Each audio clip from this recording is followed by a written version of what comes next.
Ladies and gentlemen, boys and girls, welcome back to Hollywood After Dark. It is Monday, April 29th, 2024. Today we're going to be talking about, is Jerry Seinfeld right in calling out PC comedy as killing everything, right? PC culture killing comedy is what I meant to say. Of course, I flub it in the first 30 seconds. We've got the MUFASA trailer, and a whole bunch more Hollywood After Dark, folks. Let's fucking go.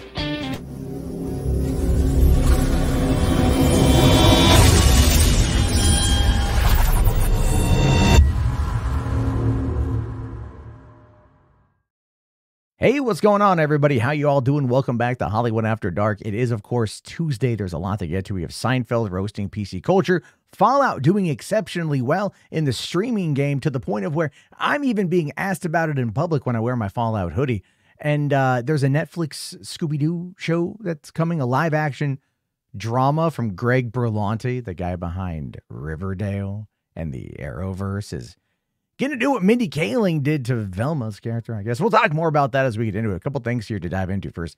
Obviously, if you like the show, you want to support it, be sure to check out Hollywood After Dark Premium. That is our premium membership here on the channel. And if you go to patreon.com/Matt Jarbo as well. We're going to be doing cool things like tomorrow, it's Tuesday night, will be the live stream, the weekly live stream, followed up by Tubi Tuesdays. That's right, folks, Tubi Tuesdays. We'll be heading over to a private stream and watching a Tubi movie, whether it's good, bad, or the other, hell if I know. It's going to be fun to do all the same. And remember, folks, I always want to get your thoughts and your opinions.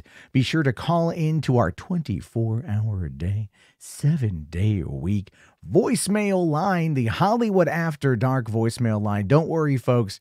It's no 900 number here. 323-400-4956, folks. 323-400-4956. And maybe, just maybe, you will get your voicemail played on air for everyone to hear. You better have a good question on there. I like questions. You guys have some good stuff. And obviously, Podio commentary is coming back as well. You're talking about, I'm hyping up, a lot going on here. I'm trying to make Hollywood After Dark your premier destination for late night movie commentary. Of course, a lot to get to today, but I want to also maybe introduce the occasional bad idea, right? And I do like a bad idea. Okay, I want to talk to you guys about a bad movie idea that I had for a film called Spermopolis or Spermocalypse. That's what it is. Let's find out the plot line of this weird testosterone tadpole-based battle royale film. In a world where conception is the ultimate competition, a motley crew of spermatozoa with dreams of fertilization embark on the journey of a lifetime. Meet Swifty, a slick and speedy sperm with Olympic ambitions.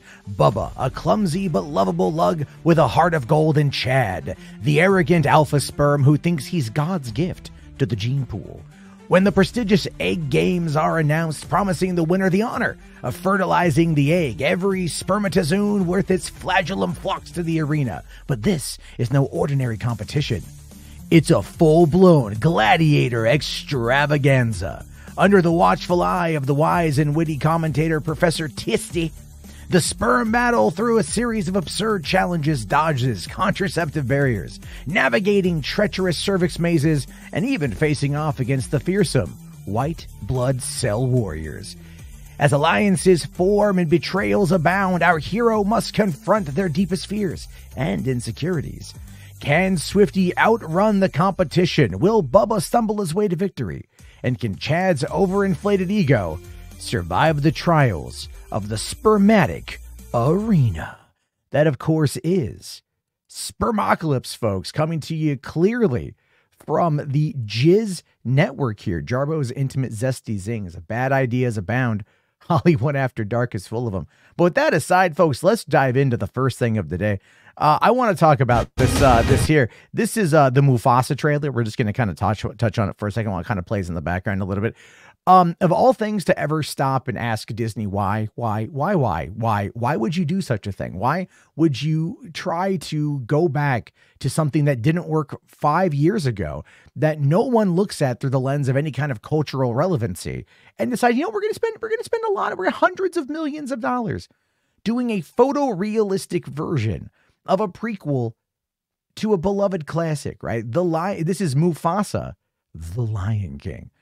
Yeah, they're opening up the Lion King cinematic universe in a way that looks just gaudy, unappealing, boring, and hey, you know what though? But it's got Donald Glover back. It's got Donald Glover and Beyonce are back, and they're going to be introducing Blue Ivy Carter, Beyonce's daughter, to play their child.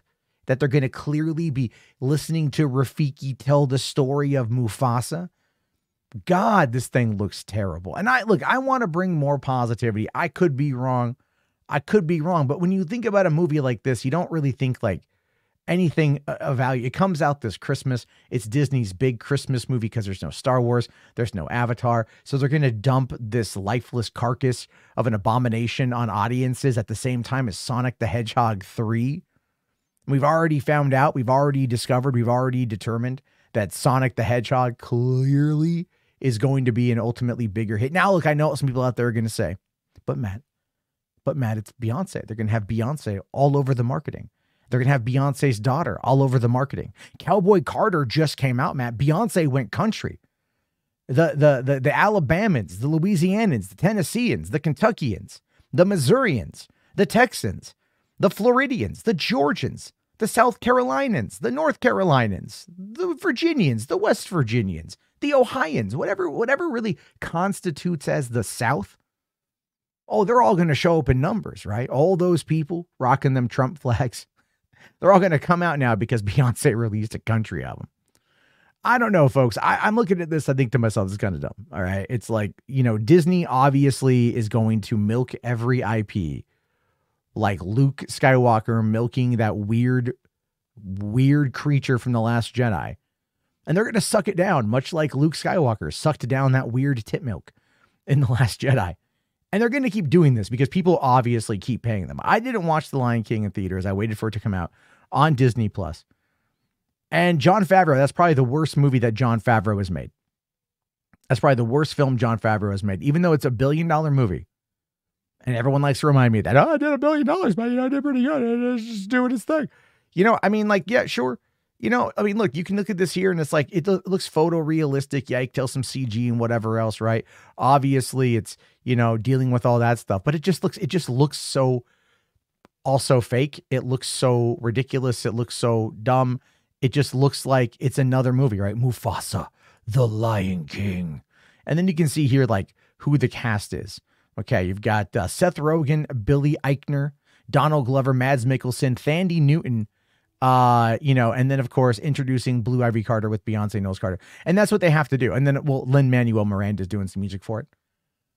And, look, I'll be fair. Lin-Manuel, he don't miss, in my opinion, okay? I think Lin has got, that the songs might be good. But it might also be overproduced like Beyonce music. I don't know. It could be whatever it is. We'll have to wait and see. Either way, didn't wow me, didn't thrill me, didn't kiss me, didn't kill me. It was just a movie that I kind of felt was like, whatever, man. Whatever. I don't know. But let's also talk about what's happening here. According to Slash Film, a Scooby-Doo live action drama series is coming to Netflix. Do we need, I mentioned this in the beginning of this, do we need a Scooby-Doo drama series? In the vein of Sabrina, in the vein of Riverdale, in the vein of what Berlanti has done to those characters. And not that he's done a bad thing, but like obviously our Archie went to shit, whatever the fuck that was by the end. So here's what it says. Mystery Inc. rides again. Variety is reporting that the long-running Scooby-Doo franchise may be taking a leap back into the live-action world, this time courtesy of Netflix, which is weird because, Warner Brothers owns Scooby-Doo, and you think they'd want to put it on Max where they'd be able to, make some money or bring over some people. But obviously there's more people watching on Netflix, and Netflix will then, of course, have a 2-year cool-off period once the show gets canceled after its 3rd season, because that's kind of what Netflix does, if it even gets to a 3rd season. And then they're going to have to wait all that time to put it back over on Max. Seems like, whatever, but Netflix is, of course, going to be footing the bill, and they are willing to play the long game. Sources tell the outlet, that'd be Variety, unlike past versions of the Hanna-Barbera created franchise, the new series won't be a comedic mystery, but a 1-hour drama series. Warner Brothers Television, which has been responsible for other dark teen-centric Netflix shows like The Chilling Adventures of Sabrina and Dead Boy Detectives, are set to produce. Obviously, Dead Boy Detectives came out on Netflix this weekend. Apparently, it's pretty good from what I've been reading. I've seen more people talking about Dead Boy Detectives than I have about Knuckles, which is weird because when Ted came out on Peacock a few months ago, that's all anyone could talk about, which either leads me to believe that people really pirated the hell out of Ted, or they just don't care about Knuckles and it not being a Knuckles-centric show, never mind having his name in the title and it being the only word in the title. But that being said, do we really need a 1 hour, really 44-minute drama about the Mystery Inc. gang going through the trials and tribulations of young adolescence, puberty, right? Whether or not Fred and Daphne are going to be bumping uglies, whether or not Daphne and Velma are going to be bumping uglies, whether or not Shaggy is going to be playing Red Rocket with Scooby, folks. We don't know because we don't know how it's going to be. We don't know. Or everyone's playing Red Rocket with Scooby. I don't know. It's a Great Dane. Probably has a huge dick. That being said, when we think about this kind of show, when we think about the idea of Scooby-Doo could probably exist in this world, a 1 hour drama that's set in the supernatural and they treat it as all serious and everything else. But there's always got to be that kind of like air around it, right? You don't really suspend your disbelief as the audience member because you know that it's all fake and that every episode of the show, they always unmask some kind of supernatural element, proving that it's never supernatural, that it's always fake. Oh, I would have got away with it if it weren't for your pesky kids. Like, how far can that particular idea go in the realm of a 1 hour drama? Will the 1 hour drama be episodic or will it be serialized in nature? Personally, I think a serialized version of it would be kind of good. But then again, are they going to be, cruising around and trying to stop a supernatural serial killer? How adult is the show going to be? I mean, Riverdale wasn't like TVMA, but it did its thing, right? You had Sabrina, again, not TVMA, but right? Is Greg Berlanti kind of knows how to bring like the sex appeal to that demographic, but I don't know, man. I look at this and I think to myself, like, I would much rather prefer the original cast come back to do a movie of the Mystery Inc. gang in their late 40s and see what happens with that. Obviously, it's not going to happen, but I think it should. I think it absolutely should, because otherwise, what's it going to be? But here's going on to give us some more info here. Though the deal apparently is not set in stone yet, the untitled Scooby-Doo live action project is apparently in talks to receive a script to series commitment from the team, with the team from Arrowverse maestro Greg Berlanti Production. And then also Josh Applebaum and Scott Rosenberg, the creative duo that co-executed shows like Hulu's High Fidelity and the unrated From, that's on MGM Plus. Didn't those guys also work on the Arrowverse? I don't quite know. The show marks an abrupt change in priorities for Warner Brothers Discovery, which previously showed a disinterest in its Saturday morning Côtière when it permanently shelved both Coyote v. Acme and the animated feature Scoob Holiday Haunt. Right? But here's the thing with this, though. Scoob Holiday Haunt will eventually come out. Coyote v. Acme will eventually come out. That doesn't take a little bit of time, but they are eventually going to come out. But Velma is allowed to exist. Look, there are people that say, don't hate watch, don't hate watch, don't hate watch, don't hate watch, don't hate watch, don't do anything like that. Just do the best you can, just avoid it. Just make sure it's not something you're going to be getting yourself involved in. I legitimately tried to give Velma a chance. I tried. I did. It didn't work. I got a few, the episodes became a chore to get through, and I just gave up around like episode 5. And I haven't wanted to go back. The new season is here. I don't want to watch it. I don't want to finish season 2. I don't care. It is, I don't like directly like apathetic and cynical storytelling. I might be an apathetic and cynical dude, but I still like good storytelling. And that did not have that. And I don't believe that even giving us an updated version of that is going to be a big thing for going forward. I just don't see it at all. I don't feel like we're in a place where they're going to be able to give us the Scoob show that not only we want, but deserve. but deserve it. I'll tell you what we do want and what we are getting and what we do deserve. And that, of course, is Jeff Bridges is returning as Flynn in Tron Aries. Look, we were wondering whether or not we were going to see more of Flynn. We're wondering whether or not we're going to see the conclusion of his story. Tron Legacy, when that came out, back in 2011, at the end of 2012, sorry, end of 2010. My dates are completely wrong. That movie was great, is great, still is great. All these years later, 14 years later, that soundtrack is still dynamite, it's still fire. I would argue that more people probably know Tron Legacy from the soundtrack. Those of us who are Daft Punk heads, we are big fans of that. We want more of that world, what Joseph Kosinski was able to do with it. I don't quite know what's going to happen with this. Obviously, Jared Leto, okay, whatever, all good. Cameron Monaghan, okay, give me some Cal Kestis in the Tron universe. I'm down with that. But bringing back Jeff Bridges is definitely something that fans are going to want. How much is he going to be in the movie? I don't know. Is Olivia Wilde's Cora going to be in the movie? Probably not. Is Garrett Hedlund going to be in the movie? Probably not. Bruce Boxleitner? Probably. If I had to guess, Boxleitner's still alive, so he probably is going to be in it. But either way, at least that's something to look forward to. You know what I mean? At least that's something to look forward to. For that, I'm happy. But let's move on and talk quickly about something else that is coming up today in regards to what the Russo Bros are saying in regards to Marvel fatigue.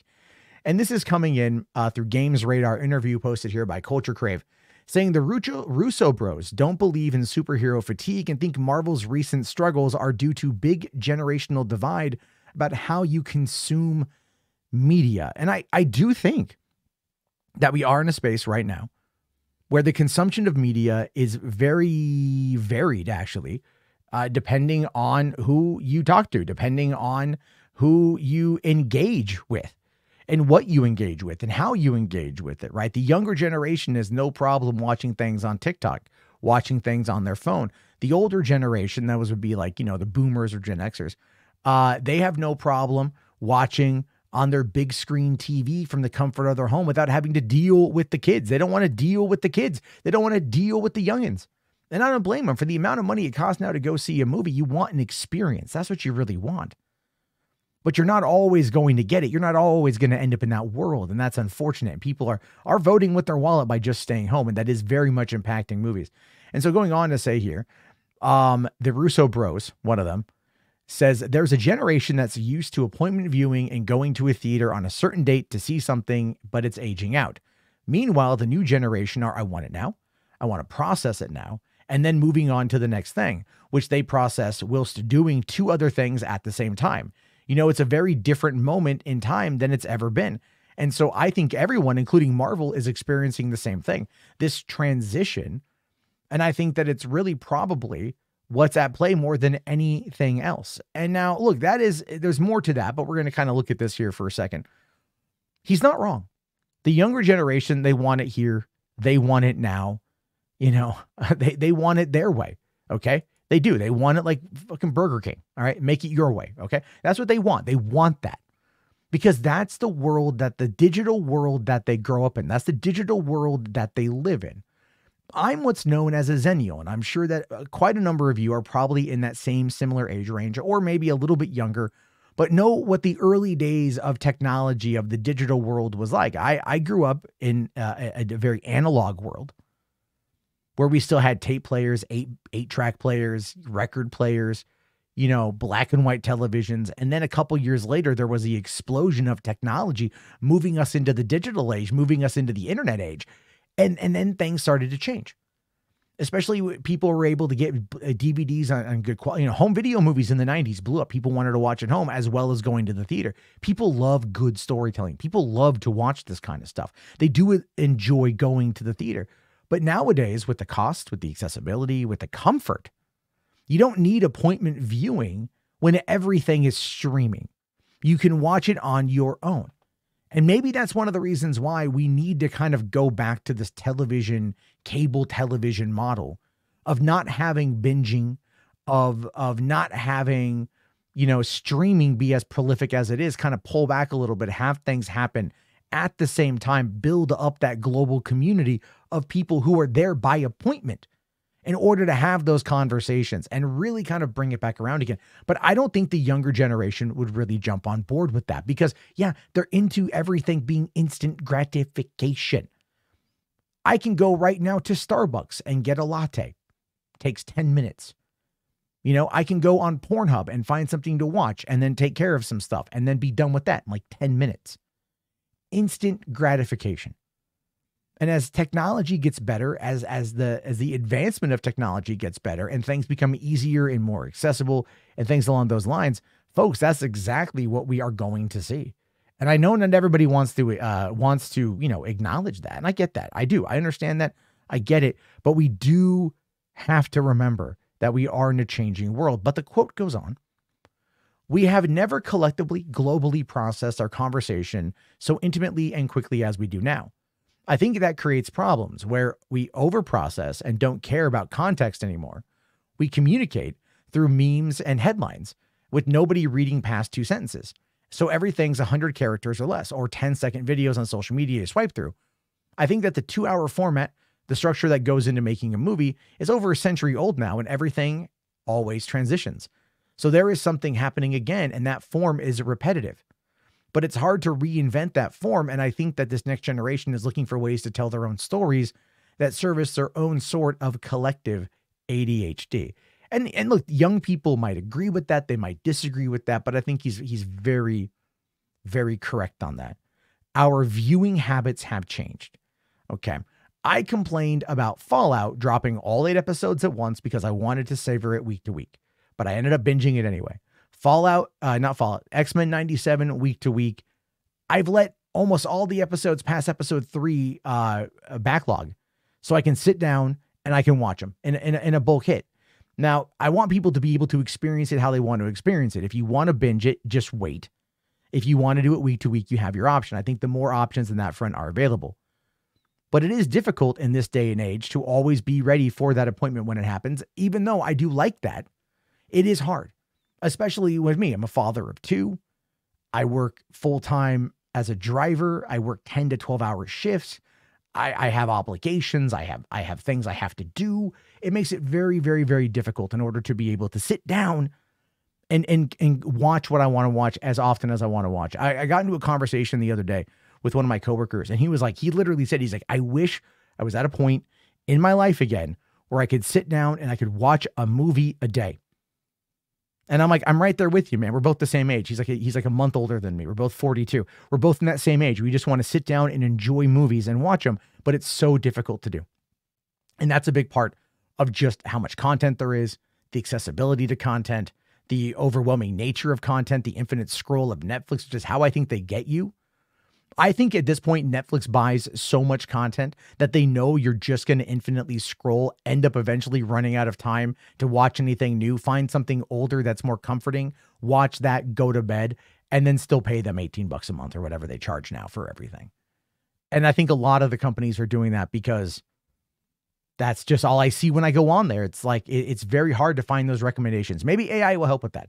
Maybe AI will. Maybe that will be a positive thing some people will look at AI with. I don't know. But anyway, I do think the Russos are right in that, but I always want to hear your guys' opinion. Obviously, you guys can call in 323-400-4956. Leave a message below. All that good, happy, fun stuff, obviously. But let us move on here to talk about Fallout Nabs. 65 million viewers in the first 2 weeks of availability, Amazon says. Can you believe that? First 2 weeks of availability, and it's already got 65 million people having watched. I find that to be absolutely crazy that they've been able to pull it off. But here's the thing. Fallout is a good show. Fallout is a great show even. It's a fantastic show. It's like, I still talk about it with some people privately. We still joke about it. I still talk about it with people publicly when they see me wearing my hoodie. So let's find out more here, shall we? Because obviously I want to know some of the details. According to the streamer, the series pulled in 65 million viewers in its first 16 days of availability, with the first season dropping in its entirety on April 10th. That makes it the second most watched title ever on the platform and the most watched title since the debut of The Lord of the Rings, Rings of Power. By the way, that show has viewers. People actually like it. They're not really vocal about it, but they do like it. Amazon also says that the show is its most watched ever among adults 18 to 34, with 16% of the show's audience coming from outside the United States. In particular, UK, France, Brazil have all proven to be hubs for the show's popularity. It should be noted, however, that Amazon has not released any data on how viewers are counted, especially when it comes to completion of the show. Therefore, it is unknown if a viewer is counted once they've completed a single episode, multiple episodes, or finished the season, etc. Now, I personally think that they should count it once you finish the show. I do. I think that would be the best way to do that. But that's also like, you're asking them to like count something for 8 hours of investment. And are people going to binge it the whole time? I mean, we don't have that data. So they're going to obviously do it probably for the first episode, probably for the first 5 minutes of the first episode, and count that as a view. And they're going to use it to sell it to their shareholders. That's how they're going to make the argument that the show is popular and profitable, and, you know, therefore justify the cost of this of the next season. Because I think I mentioned this the other day. The cost allegedly of Fallout Season 1 was approximately $153 million. They even used volume-like technology in that show, and you don't even know because you weren't looking for it. And I got to go back and watch it again now that I know that they were doing that for some of the Brotherhood of Steel helicopter moments. I want to go back and look to see how it played out, because obviously they did a great job, and I really want to see more. I want to watch the show again anyway. I mean, I have trouble watching whatever I want to watch as it is, but you know, really, it's just that good of a show. And with any luck, season 2 will get here faster than we think, and it will be here, and we'll all be enjoying it. So let's dive into the last story of the night. Jerry Seinfeld says TV comedy is being killed by the extreme left and PC crap, and people worrying so much about offending other people. I mean, look, guys, I don't want to sit there and totally be a jerk about this, but really, he called it. He called it, folks. I know, right? Oh my God, can you believe Jerry Seinfeld calling out the lefties, calling out the lefties? You gotta love it. But it's kind of true, though. It's kind of true. Now, the comedy stylings themselves have changed a little bit, sure, but we are definitely afraid to tell jokes. And I was talking about this yesterday with my little rant about raunchy comedies. And then, of course, this comes out today, and I'm like, maybe I'm just kind of, ahead of the curve on this one. So here we go. Jerry Seinfeld said in an interview with The New Yorker while touting his feature directorial effort, Unfrosted. By the way, he's directing his first movie at 70 years old. Today is Jerry Seinfeld's 70th birthday. Homie looks no more than maybe 58. And he's 70. If that gives you any idea for how old George Costanza is, or Jason Alexander, or Michael Richards, or Julie Louis-Dreyfus, or any of the people that were involved in that show. Patrick Warburton as Putty. Of course, you've got Newman, right? Bryan Cranston was in it. I mean, all of these people that were in the show in the 90s. Terry Hatcher, a bunch of Angela Featherstone, a bunch of people, always guest stars. Now think about how old they are, and now think about how old you are, and now feel depressed. Just saying. Anyway, so he says here that PC crap and the extreme left is making television comedy go extinct. Seinfeld is a sitcom icon thanks to his eponymous NBC sitcom that ran between 1989 and 1998. But he says viewers no longer flock to their television sets in order to get their comedy fix like they did for decades. Now, remember, we just talked about this with the Russos, talking about the generational divide and how people get their content, how people consume content, how people process content. And maybe that's the problem is Seinfeld was a show about nothing. It was must-see TV, appointment television. That was literally the branding of it back in the 90s, was appointment television. But now we're in a space where that simply just doesn't apply. So I don't know, maybe he's right. He says, nothing really affects comedy. People always need it. They need it so badly, and then they don't get it. It used to be you would go home at the end of the day. Most people would go, oh, Cheers is on. Oh, MASH is on. Oh, Mary Tyler Moore is on. All in the Family is on. You just expect it. There will be some funny stuff you can watch on TV tonight. Well, guess what? Where is it? This is a result of the extreme left and PC crap, people worrying too much about offending other people.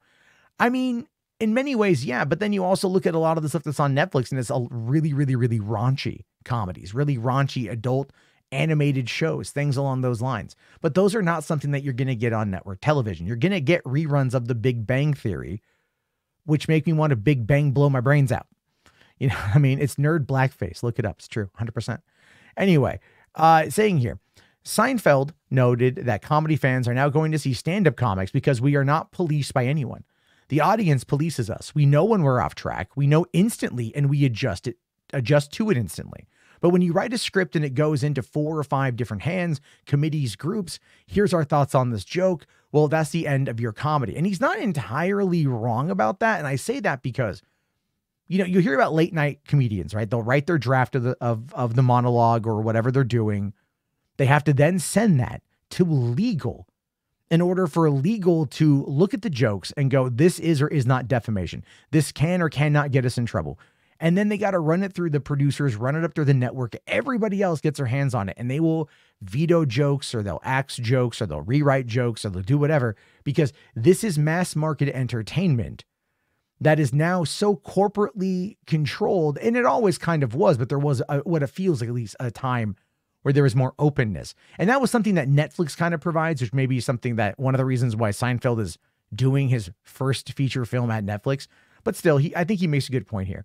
He says, we did an episode of Seinfeld in the 90s where Kramer decides to start a business of having homeless people pull rickshaws because, as he says, they're outside anyway. Do you think I could get that episode on the air today? We would write a different joke with Kramer and the rickshaw today. We wouldn't do that joke. We'd come up with another joke. They moved gates like in the Salam.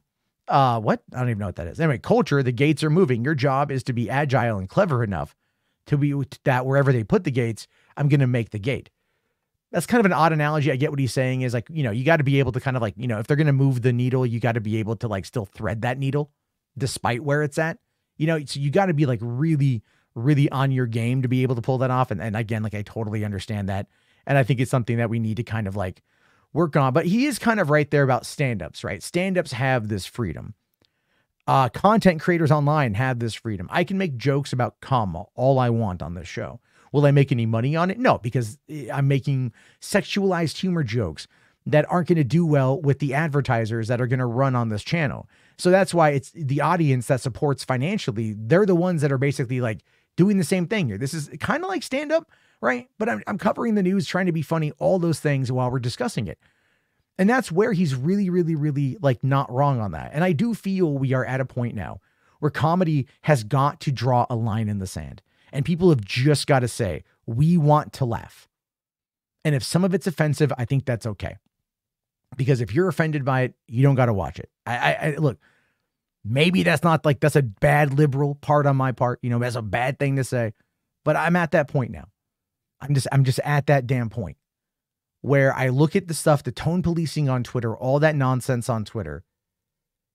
And yet, does it compare to like other political ideologies that are trying to remove rights? No, God, no.